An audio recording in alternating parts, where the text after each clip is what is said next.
Hello everyone, welcome to my channel Babita Sharma online Sanskrit classes. तो मेरे पास बहुत सारे कमेंट्स आ रहे थे कि बच्चे कहते हैं कि मैम रस पर भी एक वीडियो बना दीजिए। तो मैंने सोचा चलो ठीक है, एक 10th क्लास का भी एक टॉपिक पे वीडियो बना लेते हैं। तो चलो पढ़ते हैं। आज हम पढ़ेंगे रस। तो रस किसे कहते हैं? सबसे पहले रस का शाब्दिक अर्थ। रस का शाब्दिक अर्थ होता है आनंद, अर्थात काव्य को पढ़ते या सुनते समय जो आनंद मिलता है उसे रस कहते हैं। रसवादी आचार्यों ने काव्य में रस को ही मुख्य माना है। उन्होंने रस को काव्य की आत्मा भी कहा है। जैसे आत्मा के बिना शरीर का कोई मूल्य नहीं होता, उसी प्रकार रस के बिना काव्य भी निर्जीव माना जाता है। एक उक्ति भी है, रसात्मकम वाक्यम काव्यम, अर्थात रस युक्त वाक्य ही काव्य है। तो साहित्य शास्त्र में रस का अर्थ अलौकिक या लोकोत्तर आनंद होता है। तो देखो, रस का संबंध श्री धातु से माना गया है। श्री जिसका अर्थ होता है बहना, अर्थात जो भाव रूप में हृदय में बहता है उसी को रस कहते हैं। रस की उत्पत्ति को परिभाषित करने का श्रेय भरत मुनि को जाता है। उन्होंने सबसे पहले अपने नाट्य शास्त्र में 8 प्रकार के रसों का वर्णन किया है। उसके बाद जो सूरदास जी आए, तो सूरदास जी ने रसों की संख्या 11 बता दी। उन्होंने 2 रस और जोड़ दिए, वात्सल्य और भक्ति। लेकिन कुछ विद्वान ऐसे हैं जो रसों की संख्या जिन्होंने 9 ही बताई। उन्होंने शांत रस को रस ही उन्होंने जो भरत मुनि थे उन्होंने शांत रस को रस नहीं माना, इसलिए उन्होंने 8 संख्या बताई। कुछ विद्वानों ने 9 कहा, फिर सूरदास जी ने 2 और जोड़े, वात्सल्य और भक्ति। इस प्रकार 11 हो गए। तो इसकी संख्या को लेकर भी विद्वानों में हमेशा से मतभेद रहा है। तो देखो, व्याकरण के अधिकतर जो जितने भी हम टॉपिक पढ़ते हैं उनमें विद्वानों में मतभेद रहता ही है। बहुत कम ही होता है कि सारे जो विद्वान हैं एक मत हों। तो इसी प्रकार से रसों की संख्या को लेकर भी मतभेद होता है। लेकिन अगर आपसे प्रश्न पूछा जाता है कि रसों की संख्या कितनी है, तो आप रस की संख्या बताएंगे 9।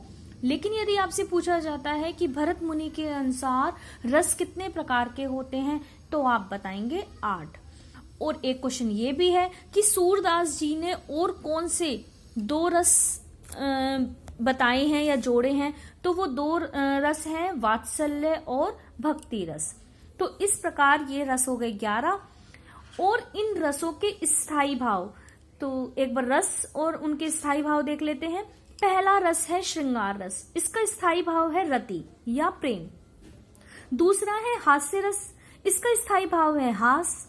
तीसरा है करुण रस, इसका स्थायी भाव है शोक। चौथा है रौद्र, उसका स्थायी भाव है क्रोध। फिर है वीर रस, उसका स्थायी भाव है उत्साह। 6th नंबर पे आता है भयानक, इसका स्थायी भाव है भय। फिर है विभत्स रस, जिसका स्थायी भाव है जुगुप्सा या फिर घृणा। आप दोनों में से कुछ भी लिख सकते हैं। अद्भुत का स्थायी भाव है विस्मय या आश्चर्य, एक ही मतलब है, विस्मय या आश्चर्य। शांत रस, इसका स्थायी भाव है निर्वेद। वात्सल्य वत्सलता। और 11वां रस भक्ति रस, इसका स्थायी भाव है अनुराग।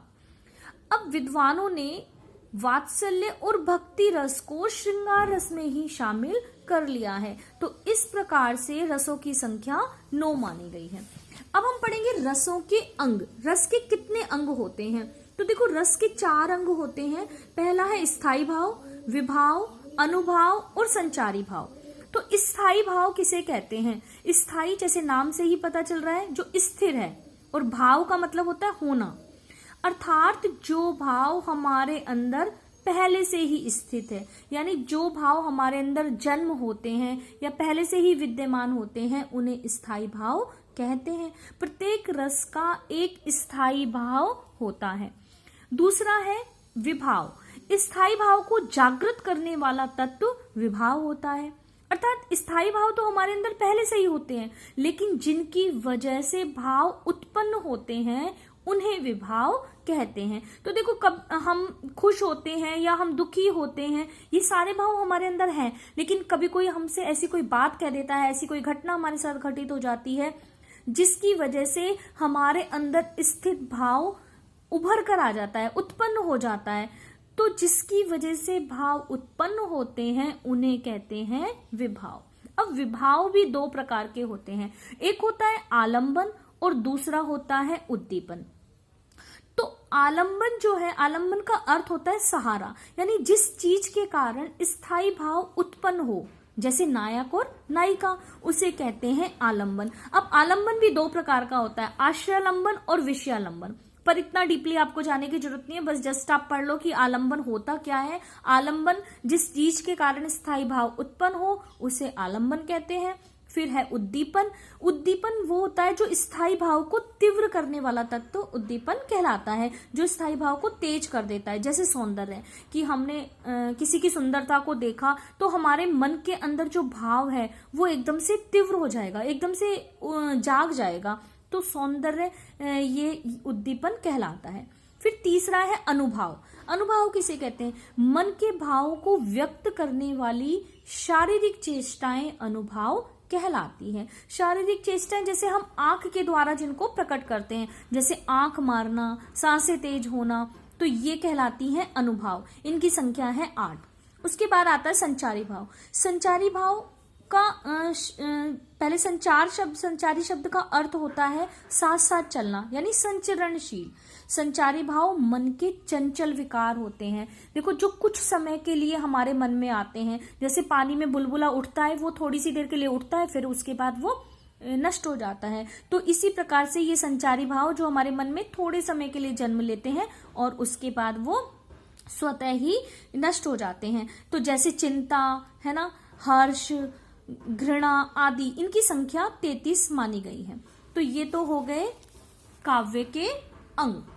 अब हम ये हो गए रस के अंग। तो रस के 4 अंग हो गए। उम्मीद आपको समझ में आ गया होगा।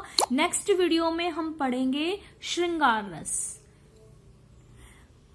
तो अगर आपको ये वीडियो अच्छा लगा, आपको समझ में आया कि रस की परिभाषा क्या होती है, रस के अंग कितने होते हैं और उन्हें कौन कौन से अंग होते हैं, तो आप प्लीज मुझे कमेंट्स करके बताना। आपके कमेंट से मैं मोटिवेट होती हूँ। मुझे लगता है कि हाँ, बच्चों को समझ आ रहा है, तो फिर मैं अगले वीडियो की भी तैयारी करती हूँ। अगर आपको समझ में आ रहा है तो प्लीज आप मेरे चैनल को सब्सक्राइब करें, मेरे वीडियो को लाइक करें और कमेंट्स करके प्लीज मुझे जरूर बताएं। तो नेक्स्ट वीडियो मैं बनाती हूँ श्रृंगार रस पे। Thank you.